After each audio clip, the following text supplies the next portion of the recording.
Great morning, idol.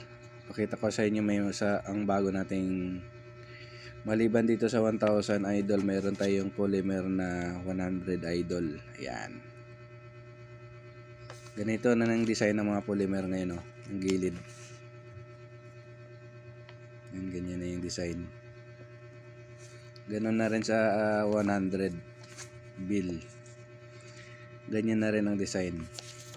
Yan. Tapos yung hayop, kung anong hayop yan. Peacock siguro yan. Hindi, no? Dito peacock. Parang peacock.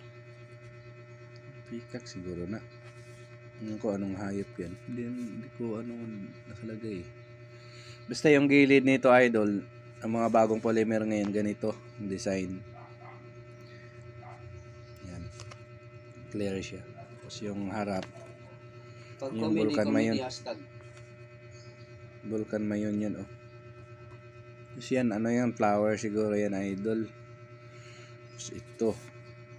Pero pag ano mo ng yung ganyan, pag may detector ka, mag-iilaw yan. Mag-iilaw yan dito, idol. Pag mayroon kang detector. Yung bagong pera. Yung nakaraan may video tayo na na 50 bill. Ngayon ito naman, idol, 100 bill. Pero pinalabas siya ng 2024, 2025 na ngayon eh.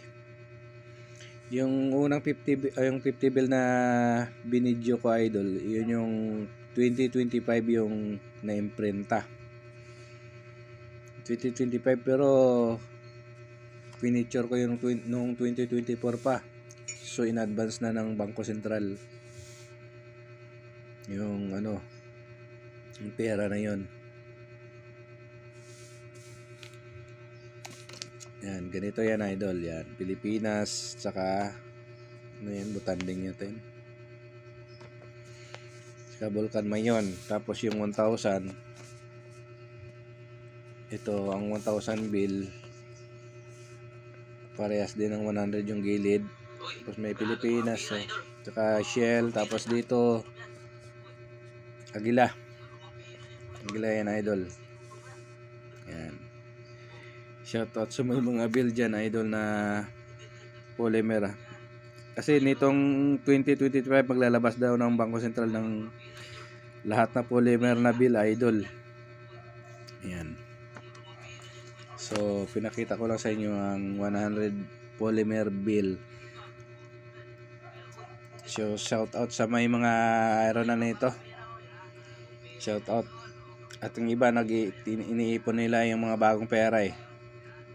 Shoutout, idol. At good morning sa lahat.